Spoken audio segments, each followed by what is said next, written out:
1. How to make a lot of money. For a time after the first pieces of Route 495 were laid down across central Massachusetts, in the middle 1960s, the main hazard to drivers was deer. About 15 years later, although traffic went by in processions, stretches of the highway's banks still looked lonesome. Driving down 495, you passed some modern buildings, but they quickly disappeared, and then for a while there would be little to see except the odd farmhouse and acres of trees. The highway traverses some of the ghost country of rural Massachusetts.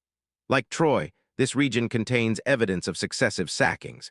In the pine and hardwood forests, which now comprise 2/3 of the state, many cellar holes and overgrown stone walls that farmers left behind when they went west. Riverside textile mills, still the largest buildings in many little towns, but their windows broken now, their machinery crumbling to rust and the business gone to Asia and down south. However, on many of the roads that lead back behind the highway's scenery stand not woods and relics, but brand new neighborhoods, apartment houses, and shopping centers. The roads around them fill up with cars before 9 and after 5. They are going to and from commercial buildings that wear on their doors and walls descriptions of new enterprise. Digital equipment, Data General, there on the edge of the woods, those names seemed like prophecies to me, before I realized that the new order they implied had arrived already. A few miles north of the junction of Route 495 and the Massachusetts Turnpike off an access road sits a 2-story brick building surrounded by parking lots. A sign warns against leaving a car there without authority. The building itself looks like a fort. It has narrow windows, an American flag on a pole out front, a dish antenna on a lattice tower. Mounted on several corners of the roofs and slowly turning are little TV cameras. This is Building 14A/B. 14 billion was fastened seamlessly to 14A. Some employees call the place Webo, but most refer to it as Westboro, after the name of the town inside whose borders the building happens to exist. Westboro is worldwide headquarters of the Data General Corporation. Driving up to the building one day with one of the company's public relations men, I asked, "Who was the architect?" "We didn't have one," cried the beaming press agent. "Company engineers helped to design Westboro, and they made it functional and cheap." One contractor who did some work for Data General was quoted in Fortune as saying, "What they call tough auditing, we call thievery." However they accomplished it, Westboro cost only about $19 a square foot at a time when the average commercial building in Massachusetts was going for something like $34 a foot. But looks do matter here. The company designed Westboro not just for the sake of thriftiness, but also to make plain to investors and financial analysts that Data General really is a thrifty outfit. "There's no reason in our business to have an ostentatious display," a company analyst for investor relations explained. "In fact, it's detrimental. The TV cameras on the roofs, the first defense against unscrupulous competitors and other sorts of spies and thieves, must comfort those who have a stake in what goes on inside. As for me, I imagined that somewhere in the building men in uniforms were watching me arrive, and I felt discouraged from walking on the grass. The only door that opens for outsiders leads to the front lobby. A receptionist asks you to sign a logbook, which inquires if you are an American citizen, wants your license plate number, and so on.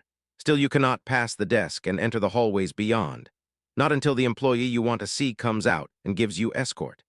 When I inquired, the cheerful young receptionist said that once in a great while some outsider would try to break the rules and try to slip inside. The lobby could belong to a motor inn.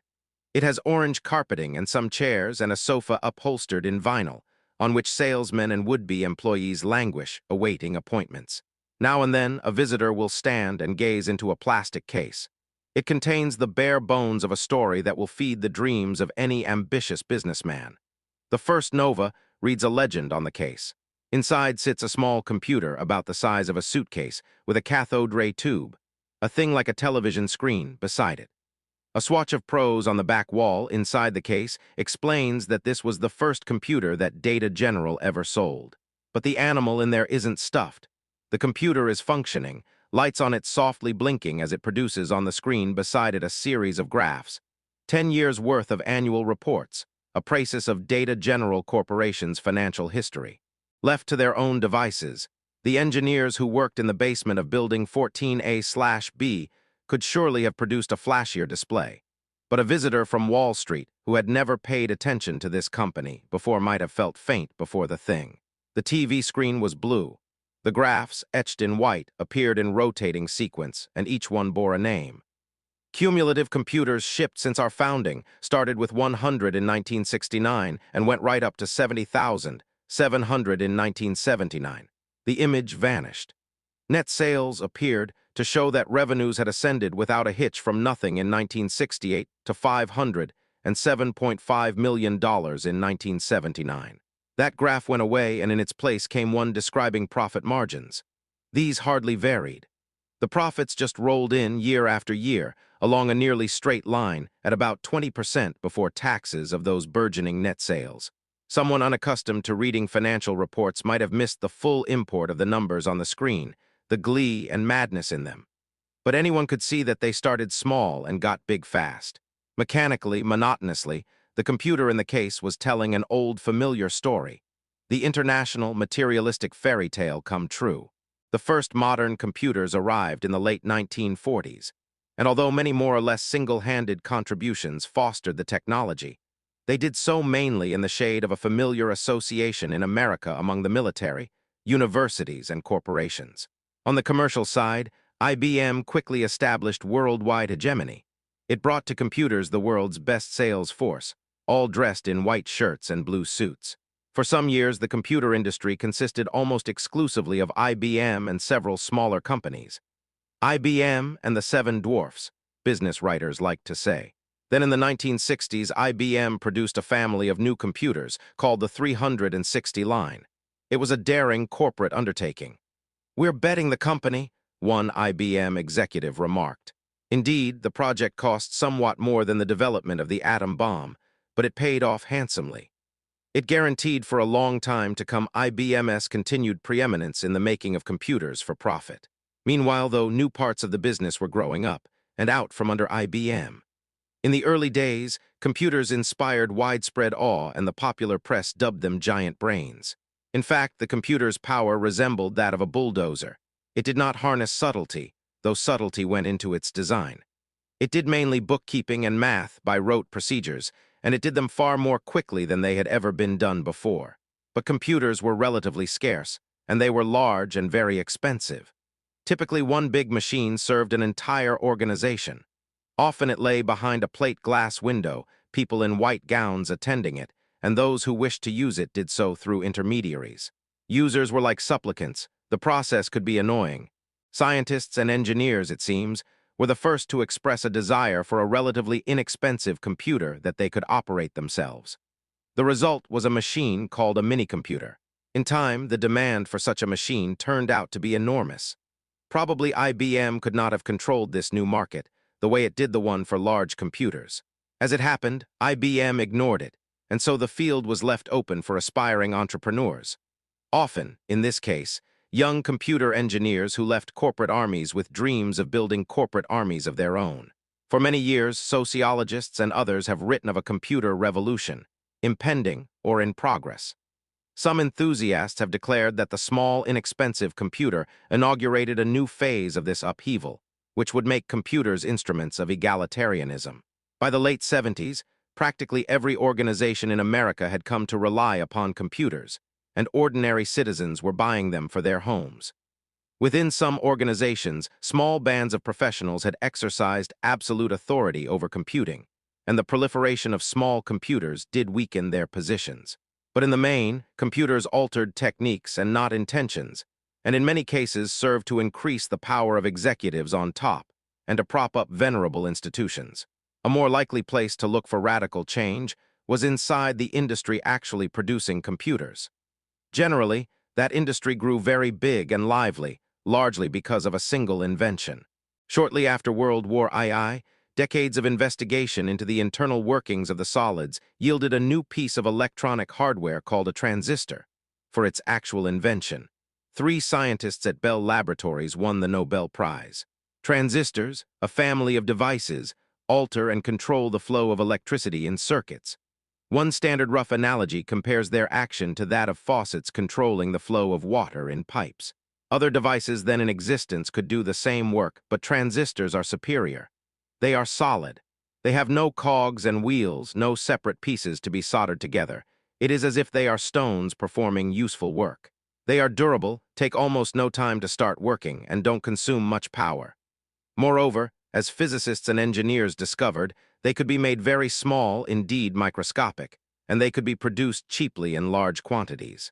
The second crucial stage in the development of the new electronics came when techniques were developed to hook many transistors together into complicated circuits, into little packets called integrated circuits, or chips. Imagine the wiring diagram of an office building, inscribed on the nail of your little toe. The semiconductor industry, which is named for the class of solids out of which transistors are made, grew up around these devices and began producing chips in huge quantities. Chips made spaceships and pocket calculators possible. They became the basic building blocks of TVs, radios, stereos, watches, and they made computers ubiquitous and varied. They did not eliminate the sizable, expensive computer.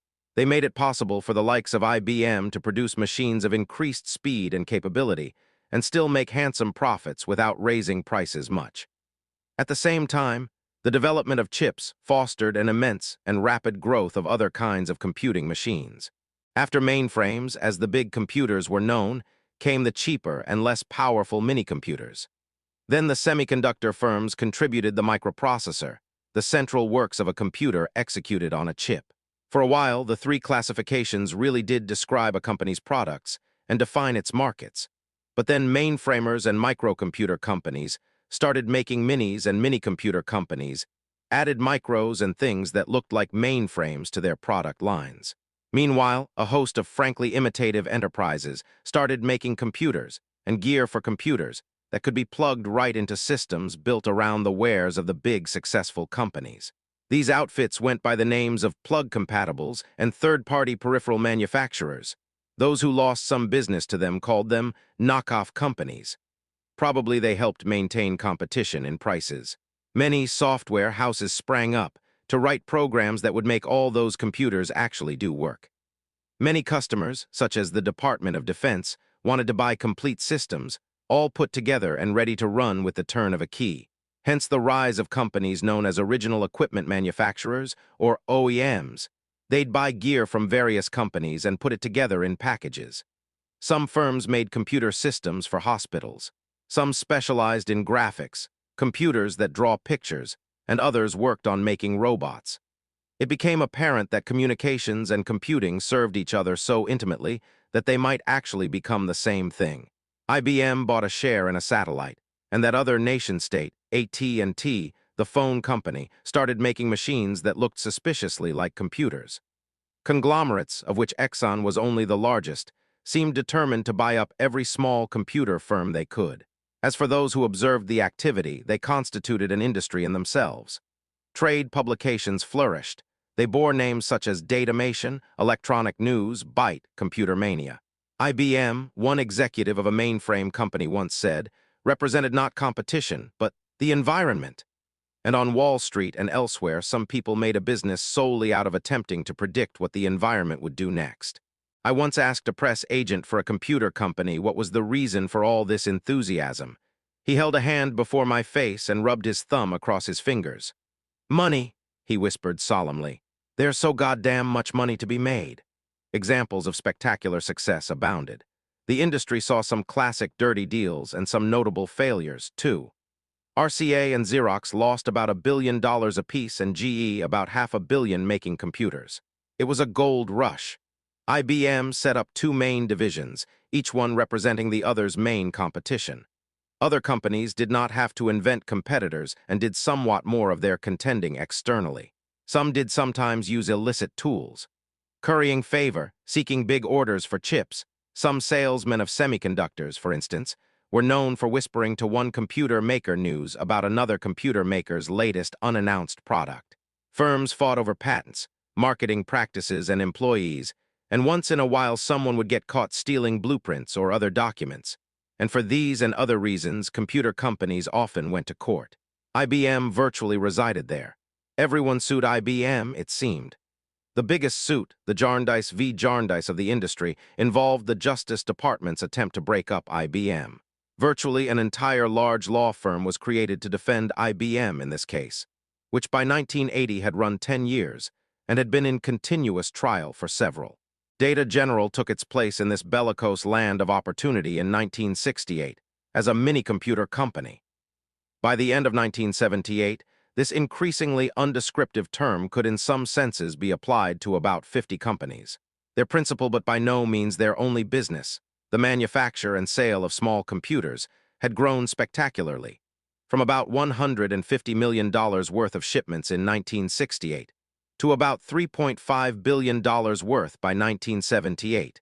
And it would continue to grow, most interested parties believed, at the rate of about 30% a year. By 1978, Data General ranked third in sales of minicomputers and stood among the powers in this segment of the industry. The leader was Digital Equipment Corporation, or DEC, as it is usually called. DEC produced some of the first minicomputers back in the early 60s. Data General was the son, emphatically the son, of DEC. A chapter of DEC's official history, a technical work that the company published, describes the making of a computer called the PD-P-8. DEC sent this machine to market in 1965. It was a hit. It made DEC's first fortune. The PD-P-8, says the official history, established the concept of minicomputers, leading the way to a multi-billion-dollar industry. But the book doesn't say that Edson de Castro, then an engineer in his 20s, led the team that designed the PD-P-8. The technical history mentions de Castro only once briefly and in another context. They expunged de Castro. In 1968, de Castro and two other young engineers seceded from DEC. Several completely different versions of their flight exist and have by now acquired the impenetrable quality of myth. Did they quit because, after long and heartfelt labor on a new design, they found that DEC's management would not build their new machine? DEC's management did turn down a new design of de Castro's, and afterward, along with a man from another company named Herb Richman, de Castro and the two other engineers from Digital incorporated Data General and started building their own minicomputer. But did they design this new machine after they seceded, or had they done that job in secret, using DEC's facilities while still on DEC's payroll? One version of the story suggested the latter. More than 10 years later, DEC's founder and president would tell reporters from Fortune, "What they did was so bad we're still upset about it." But DEC never sued Data General's founders, and clearly there were other reasons why Digital might have become upset. For within a year, de Castro and company had set up shop in DEC's own territory and had started raking in the loot.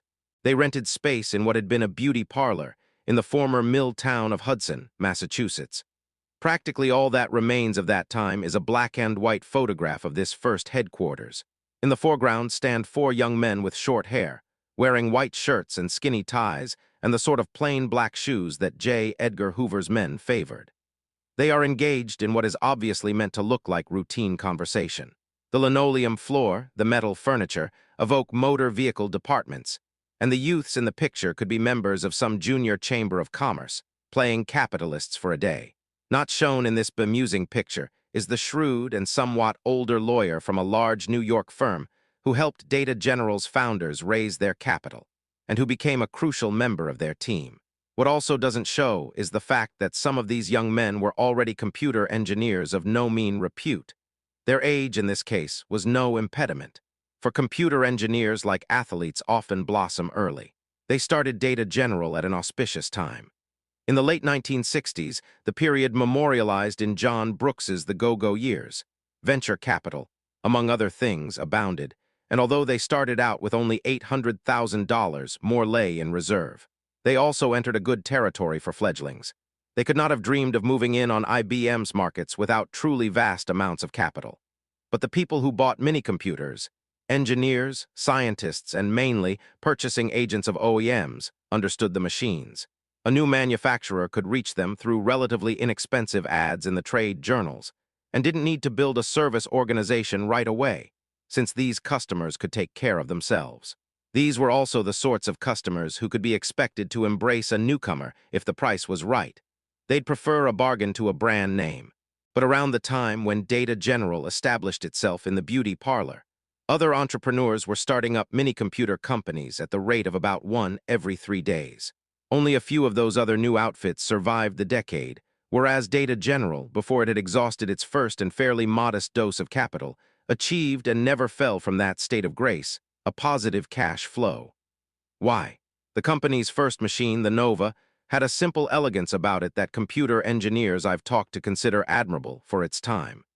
It had features that DEC's comparable offering didn't share, and it incorporated the latest, though not fully proven, advances in chips. Data General could build the Nova very cheaply. Such an important advantage can depend in computers on small things. In the case of the Nova, the especially large size of the printed circuit boards, the plates on which the chips are laid down, made a crucial difference. For several reasons, large boards tend to reduce the amount of hardware in a computer. Data General used boards much larger than the ones that DEC was using. Speaking of this difference and of other less important ones, one engineer remarked, "The Nova was a triumph of packaging. Good machines don't guarantee success, though, as RCA and Xerox and others had discovered." Herb Richman, who had helped to found Data General, said, "We did everything well." Obviously, they did not manage every side of their business better than everyone else, but these young men, all equipped with large egos, as one who was around them at this time remarked, somehow managed to realize that they had to attend with equal care to all sides of their operation, to the selling of their machine as well as to its design, for instance. That may seem an elementary rule for making money in a business, but it is one that is easier to state than to obey. Some notion of how shrewd they could be is perhaps revealed in the fact that they never tried to hoard a majority of the stock, but used it instead as a tool for growth. Many young entrepreneurs, confusing ownership with control, can't bring themselves to do this. When they chose their lawyer, who would deal with the financial community for them, they insisted that he invest some of his own money in their company. "We don't want you running away if we get in trouble. We want you there protecting your own money," Richman remembered saying. Such an arrangement, though not illegal, might raise some eyebrows in some corners of the Bar Association. But the lawyer said, again according to Richman, "That's the first time anyone made an intelligent proposition to me." Richman also remembered that before they entered into negotiations over their second public offering of stock, after the company had been making money for a while, and the stock they'd already issued had done very well indeed, their lawyer insisted that each of the founders sell some of their holdings in the company and each take down $1 million. This so that they could negotiate without the dread of losing everything, having to go back to your father's gas station. Richman called that nightmare. As for the name of the theory behind selling enough stock to become millionaires, Richman told me, "I don't know how you put it in the vernacular. We called it the fuck you theory. In the computer business, your market can be your fate." Although by the late 1970s it was hard to define a company's place in the industry by the sorts of machines that it made, certain broad historic distinctions in ways of doing business still divided a large part of the industry into three segments. The differences showed up in the nature of a company's expenditures. IBM and other mainframe companies spent more money selling their products and serving their customers than they did in actually building their machines. They sold their computers to people who were actually going to use them, not to middlemen, and this market required good manners. Microcomputer companies sold equipment as if it were corn in large quantities. They spent most of their money making things and competed not by being polite, but by being aggressive. Minicomputer companies split the differences more or less. They sold some machines and service to actual users, but spent most of their money on hardware and did a big business by selling machines in quantity to OEMs. From these distinctions, others hung. A seasoned executive in marketing explained, "With micros it's even more competitive, but historically the world of minicomputers is very rough and tumble. IBM would say, 'You got a problem, Mr. Customer? A team of 4 will be there in an hour.' Implicitly, a Data General would say to its customers, 'You have to look out for yourselves.' The sophisticated customer, particularly the OEM who buys a lot of computers and looks for discounts, not service, goes for minis. They're capable of living in a rough and tumble world. And I'm not sure that IBM, with its organization, can compete in the traditional minicomputer market. It's like putting a goldfish in a bowl with a piranha. So you could say that Data General entered a territory that asked for a certain brashness. And you could also say that life in this territory became less decorous than it had been when Data General came along. They set out to get noticed, first of all. In the lobby at Westboro hangs a copy of the first advertisement that Data General ever ran. It consists of just one page. On one side of the page is a grainy photograph of a man's face. This person looks about to do something very mean. On the other side of the ad, he speaks. I'm Ed DeCastro, president of Data General Corporation. 7 months ago, we started the richest small computer company in history. This month, we're announcing our first product, the best small computer in the world. The message goes on for a while and winds up as follows. Because if you're going to make a small, inexpensive computer, you have to sell a lot of them to make a lot of money. And we intend to make a lot of money. This ad's chief architect, a man named Alan Clutchman, who was the company's first director of marketing, told me with a smile. That ad was independent of any aspect of Mr. DeCastro's personality that I knew about at that time. He's the shyest guy I know. He's essentially a pretty humble, private guy. The ad achieved a certain local fame. It said what many others presumably were thinking, but what none of them felt they should say publicly. For some years thereafter, most of Data General's advertisements contained something slightly brazen. One of the best-known ads wasn't published. Some people in the company were then apparently having second thoughts about the firm's image. But a copy of this unpublished ad hangs in DeCastro's office. Over the Data General logo on a field of white and blue, it reads, "They say IBM's entry into minicomputers will legitimize the market. The bastards say welcome." Before Data General unveiled the Nova in 1969, at the industry's yearly fair, the National Computer Conference, the marketeer Clutchman talked a trade magazine into putting a picture of the Nova on its cover. They rented billboards on the road from the airport to the conference and put a picture of the Nova on them. At the hotel, where most of the people attending the conference stayed, they talked the management into having bellboys distribute free copies of the Wall Street Journal with Data General's advertising flyer inside. At the show itself, they raised the placard bearing their company's name higher than any other.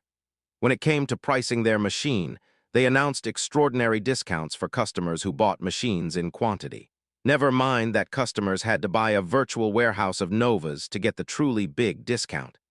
Data General had brought a new ferocity, a bit of 42nd Street, to the pricing of minicomputers. DEC owned 85% of the business, and there was no strong number two. We had to distinguish ourselves from DEC, Clutchman remembered. DEC was known as a bland entity. Data General was gonna be unbland, aggressive, hustling, offering you more for your money. We spread the idea that Data General's salesmen were more aggressive than DEC's, and they were, because ours worked on commissions and theirs worked on salaries. But I exaggerated the aggressiveness. According to Clutchman, DEC actually gave them some help in setting up the Hertzavis thing. DEC's management, he said, ordered their salesmen to warn their customers against Data General. It was great, because their customers hadn't heard about us. Clutchman imagined DEC's salesmen telling DEC's customers that a dangerous new company was on the prowl, and DEC's customers responding to this news by saying, "Where is this Data General, so we can be sure to avoid them? What's Data General's phone number, so we'll be sure not to call it?" Clutchman laughed. The calls just rolled in. DEC's customers would say, "We hear you're bad guys. You must be doing something we ought to know about." And thinking back to those first heady days, when nearly every little strategy seemed to pay off, and the first millions started coming in, Clutchman said, "It was probably more fun than I or anybody else has ever had in business. It was great ego satisfaction. It was just a pure gas." At the end of fiscal 1978, after just 10 years of existence, Data General's name appeared on the list of the nation's 500 largest industrial corporations, in that band of giants known as the Fortune 500. It stood in 500th place in total revenues, but much higher in respect to the various indices of profit, and for a while climbed steadily higher on the list. Surely by 1980, such a record entitled Data General to respectability. But some trade journalists still looked askance at the company.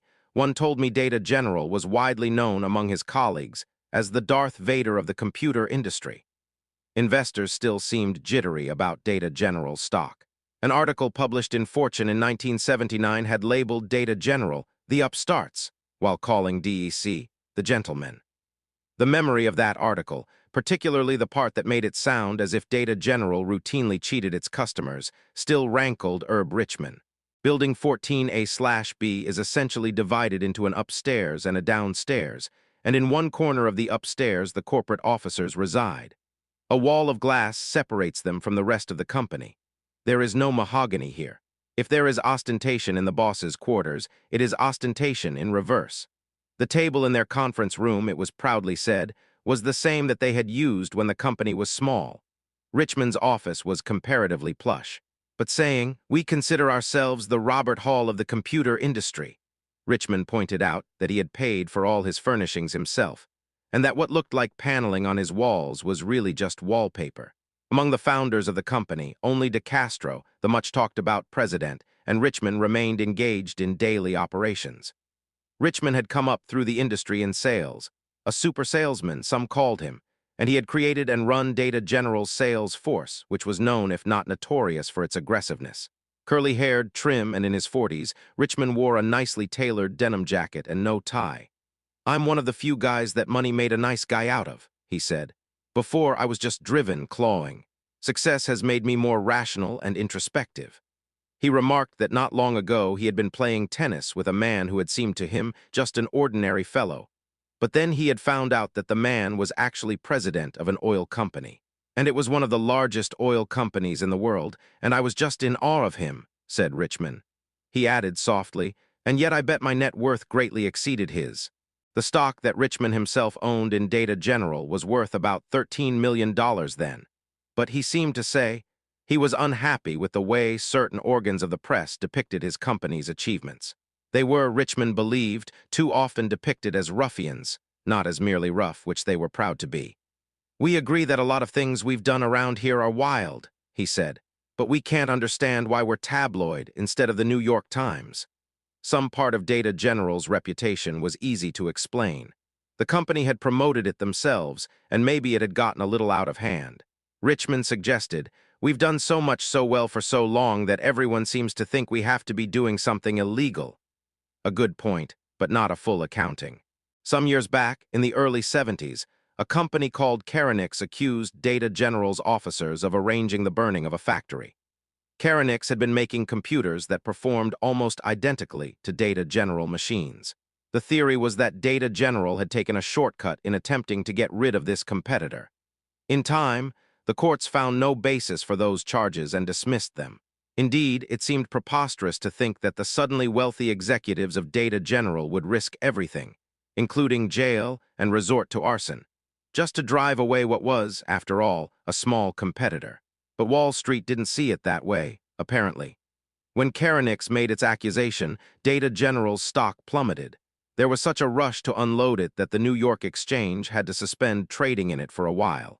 More peculiar was the fact that many years later, some veteran employees, fairly far down in the hierarchy, would say privately that they believed someone connected with the company had something to do with that fire.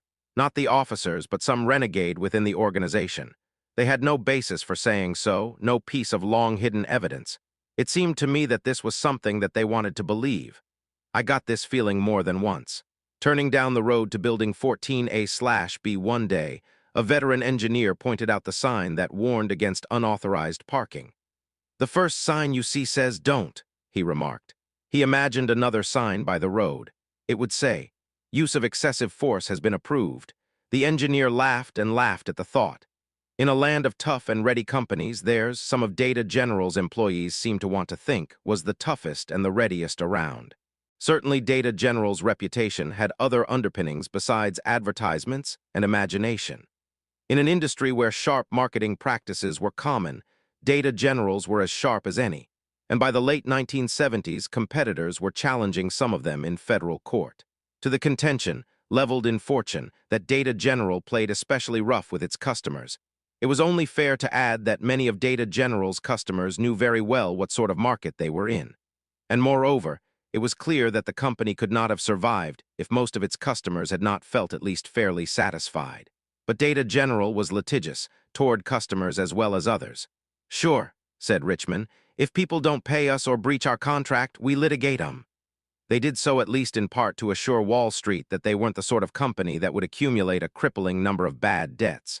The salient feature of Data General, however, what that sharp-eyed, astonished visitor from Wall Street would have pondered, was its growth. This was indeed the industry's salient characteristic. In the main, computer companies that were not dying were growing. They had to do so just to stay alive, it seemed. But no company whose primary business was making computers had grown more rapidly than Data General. Bursts of growth were not uncommon, but Data General had been bursting for a decade. And what's more, it had been maintaining the highest profit margins in the industry next to IBM's. All this would have impressed the analyst from Wall Street, of course, but would also have given him pause.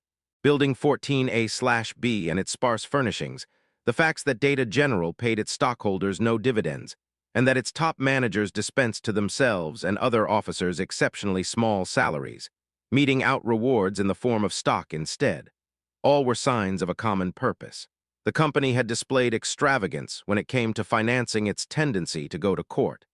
Otherwise, the management seemed bent on saving all their cash to feed the hungry beast of growth.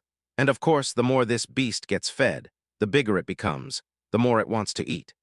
It is one thing for a company with revenues of $1 million a year to grow 30 or 40% in a year, and quite another for a $500 million company to pull off the same trick. Analysts on Wall Street sometimes become boosters of the companies they follow. Looking for an opinion that was certain to be disinterested, I asked an old friend, a veteran analyst of securities, to take a look at Data General's numbers. He had the advantage of never having followed the company before, and in return for anonymity, he agreed to my proposal. A couple of weeks later, he called me back. It seemed to him that Data General was bent on continuing to grow at 30 to 40% a year. He pointed out that this meant large growth in everything, in the need for capital, new buildings, new employees. Between 1974 and 1978, for instance, Data General had hired about 7,000 new employees, roughly tripling its numbers. In 1 year alone, the company had increased its ranks by 71%. The analyst imagined the difficulties of finding that many qualified people so quickly. And what must it be like, he asked, to work at a place like that? You'd come to work some morning and suddenly find yourself in charge of a dozen new people, or suddenly beneath a new boss to whom you would have to prove yourself all over again. That sort of growth puts a strain on everything, the analyst concluded. It's gonna be intriguing to see if they get caught. He thanked me for putting him on to such a marvelous entertainment. Where did the risks lie? Where could a company go badly wrong? In many cases, a small and daily growing computer company did not fall on hard times because people suddenly stopped wanting to buy its products. On the contrary, a company was more likely to asphyxiate on its own success. Demand for its products would be soaring, and the owners would be drawing up optimistic 5-year plans when all of a sudden something would go wrong with their system of production. They wouldn't be able to produce the machines that they had promised to deliver. Lawsuits might follow. At the least, expensive parts would sit in inventory, revenues would fall, customers would go elsewhere or out of business themselves. Data General got one leg caught in this trap back around 1973. 6 years later, a middle-level executive, sitting in an office upstairs at headquarters, remembered that time. We were missing our commitments to customers. We just grossly fucked over our customers. We actually put some entrepreneurs out of business, and I think some of them may have lost their houses. But we recovered from our shipment problems and never repeated them. Another way of fouling up had less to do with a company's own growth than with the growth occurring all around it.